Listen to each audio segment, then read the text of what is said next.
প্রফুল্ল কাননে বাবা মায়ের সঙ্গে ফ্ল্যাটে থাকতো কৌশানী। যখন কৌশানীর বয়স ১৩ বছর তখন ওর মা মারা যান। কৌশানীর বাবা সেই সময় বাড়িতে অ্যাটেন্ডেন্ট রেখেছিলেন, যিনি কৌশানীর দেখাশোনা করত।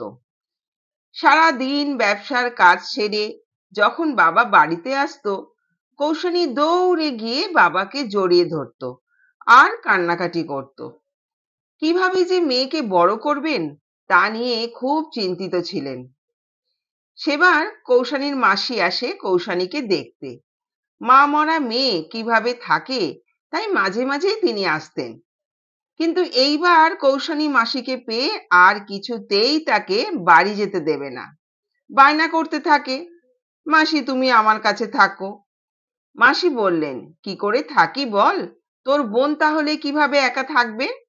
তুই তার থেকে আমার বাড়ি চল, আমার সঙ্গে থাকবি। কৌশানী রাজি হয়ে যায়। এই কথা শুনে কৌশানীর বাবা বলেন, তাহলে তো খুবই ভালো হয়। আমাকে তো অফিস থেকে বাইরে পোস্টিং এর জন্য বলছে। আমি কোনো রকমে মেয়ের কথা বলে আটকে রেখেছি। তুমি যদি কৌশানীকে তোমার কাছে রাখো তাহলে খুব ভালো হয়। খরচ যা হবে আমি পাঠিয়ে দেব। আর তোমার মেয়ে মৌ আছে, কৌশানী মৌয়ের সঙ্গে থাকলে ওর মনটাও ভালো লাগবে। কৌশানী মাসির সঙ্গে মাসির বাড়ি চলে গেল। বিরাট কমপ্লেক্সে মাসির ফ্ল্যাট, বি ব্লকের ৪র্থ তলে। কমপ্লেক্সে কি নেই? Swimming pool, garden, gym, playground, খুব সুন্দর ব্যবস্থা। স্কুল থেকে ফিরে মৌ আর কৌশানী প্লেগ্রাউন্ডে অন্যদের সঙ্গে রোজ খেলাধুলো করে। একসঙ্গে দুজনেই বড় হচ্ছে। মৌ যত বড় হচ্ছে কৌশানীর সঙ্গে ওর দূরত্ব যেন বাড়ছে। কৌশানী যেটা পছন্দ মৌ সেটাই নেবে। বাড়িতে ভালো কিছু আনলে মৌ আগে পছন্দ করে নেবে, তারপর কৌশানী। মন খারাপ লাগলেও কৌশানী বুঝতে শিখেছে এটা ওর মাসির বাড়ি, তাই মায়ের কাছে যে আবদার করা যায় মাসির কাছে সেটা করা যাবে না, কারণ সেখানে মৌয়ের গুরুত্ব আগে। মাঝে মাঝে মাসি তার আচরণে সে কথা বুঝিয়েও দেয়। কৌশানীর বাবা টাকা পাঠিয়ে দিয়ে দায়িত্ব সারে, আর কোনো খোঁজ নেন না। তাই সে মনমরা হয়ে থাকে। আগের মতো মৌয়ের সঙ্গে খেলাও করে না। মৌও কৌশানীকে গুরুত্ব দেয় না। কৌশানী কলেজে ভর্তি হয়েছে, বাংলায় অনার্স নিয়ে পড়াশোনা করবে। মৌ MBA পড়বে, সেও কলেজে ভর্তি হয়েছে। যে যার মতো বড় হয়ে উঠছে। একদিন কলেজ শেষে বাড়ি ফিরে কমপ্লেক্সের বাগানে এসে বসে কৌশানী খেয়াল করে কমপ্লেক্সের ভিতর থেকে একজন ছেলে আসছে। সেও গার্ডেনে ঘুরতে লাগলো, কিন্তু চলতে চলতে শুধু হোঁচট খাচ্ছে। একবার প্রায় পড়েই যাচ্ছিল। কৌশানী ছুটে গিয়ে তাকে ধরলো। আরে, আপনি তো পড়েই যাচ্ছিলেন, দেখতে পাচ্ছেন না সেই থেকে হোঁচট খাচ্ছেন?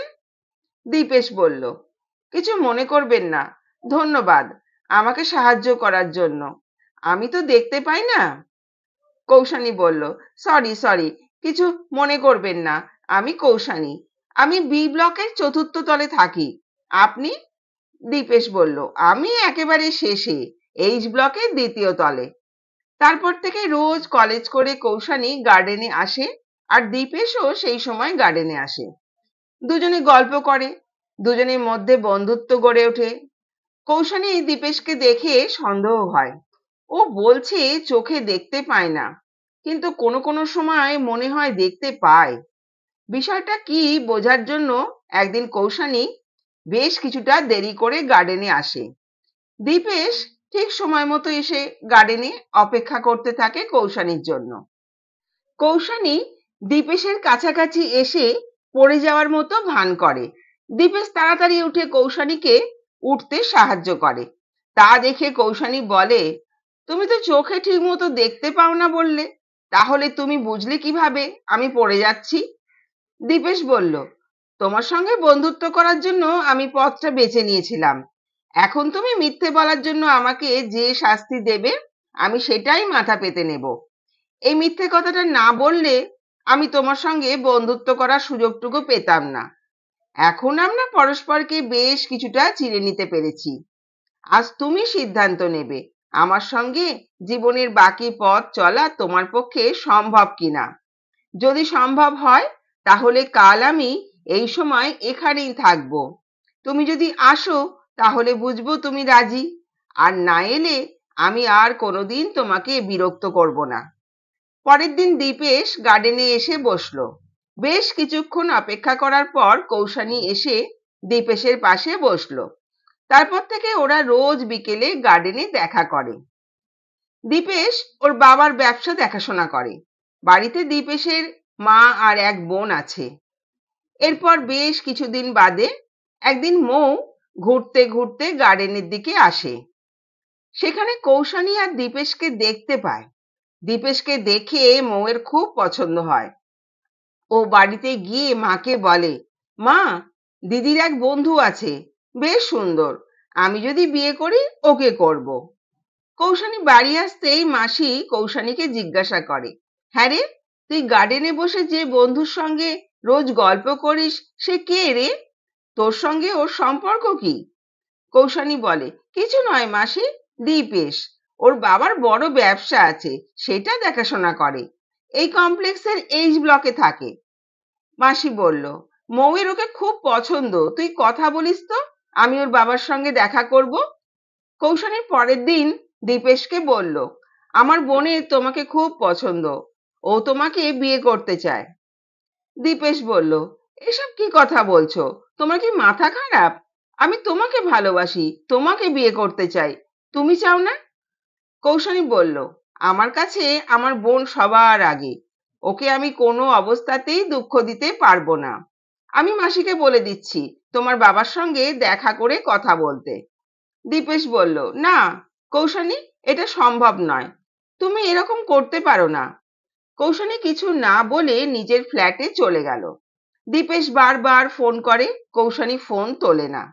দীপেশ তখন কৌশানীর ফ্ল্যাটে গিয়ে ডোরবেল বাজায়। মৌ এসে দরজা খুলে দীপেশকে দেখে। মৌ দীপেশকে ঘরে বসতে বলে। দীপেশ কৌশানীর কথা কোথায় জিজ্ঞাসা করলে মৌ বলে, দিদির শরীর খারাপ, ঘরে শুয়ে আছে, এখানে আসতে পারবে না। ইতিমধ্যে মাসি এসে দীপেশের কাছে বসে, বলে, বাবা, মৌ আমাদের একমাত্র মেয়ে, আজ পর্যন্ত ওর এমন কোনো ইচ্ছা নেই যেটা আমরা পূরণ করিনি। তুমি কৌশানীর বন্ধু, মৌ তোমাকে খুব ভালোবাসে, ও তোমাকে বিয়ে করতে চায়। শুনে দীপেশ চিৎকার করে বলে ওঠে, কেন এই কথা বলছেন? আমি কৌশানীকে বিয়ে করব। কৌশানী সেদিন একই কথা আমায় বলল। না, সেদিন বলতে বাধ্য হয়েছিল মৌকে যেন আমি বিয়ে করি। এটা ওর মনের কথা নয়। শুনে রাখুন, আমার পক্ষে মৌকে বিয়ে করা সম্ভব নয়। কৌশানীকে ডাকুন, আমি কথা বলবো ওর সঙ্গে। মাসি বলল, কৌশানী এখানে আসবে না, যাও, তুমি এক্ষুনি আমার বাড়ি থেকে বেরিয়ে যাও। যাওয়ার সময় দীপেশ বলল, যাচ্ছি, তবে আমি কৌশানীকেই বিয়ে করব, একথা আজ এখানে দাঁড়িয়ে বলে গেলাম। কথাটা মৌ শুনতে পেয়ে ওর মধ্যে দীপেশকে বিয়ে করার জেদ চেপে গেল। কৌশানীকে এখন আর ফ্ল্যাটের বাইরে বেরোতে দেয় না মাসি। একদিন রাত্রে মৌ কৌশানীর ঘরে এসে বলে, দিদি, ছাদে যাবি? কৌশানী বলে, যাবি, চল যাই। মৌ বলল, তুই ছাদে যা, আমি একটু বাদে জামাটা চেঞ্জ করে যাচ্ছি। কৌশানী বলল, ঠিক আছে, আয়। সেদিন পূর্ণিমার রাত ছিল, চাঁদের আলোয় আলোকিত সব দিক। ছাদের পাঁচিলের ওপরে উঠে বসে কৌশানী মোবাইলে গান শুনছিল আর আপন মনে গুনগুন করে গান করছিল। মৌ আস্তে আস্তে ছাদে উঠে পিছন থেকে কৌশানীকে ধাক্কা মেরে নিচে ফেলে দেয়। কৌশানী নিচে পড়ে সঙ্গে সঙ্গে মারা যায়।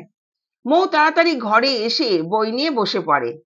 বাইরে চিৎকার শুনে মৌ বেরিয়ে এসে এমন ভান করে যেন ও কিছুই জানে না। ঘটনার কথা কিছুক্ষণের মধ্যেই কমপ্লেক্সে ছড়িয়ে পড়ে। দীপেশ জানতে পেরে ছুটে আসে।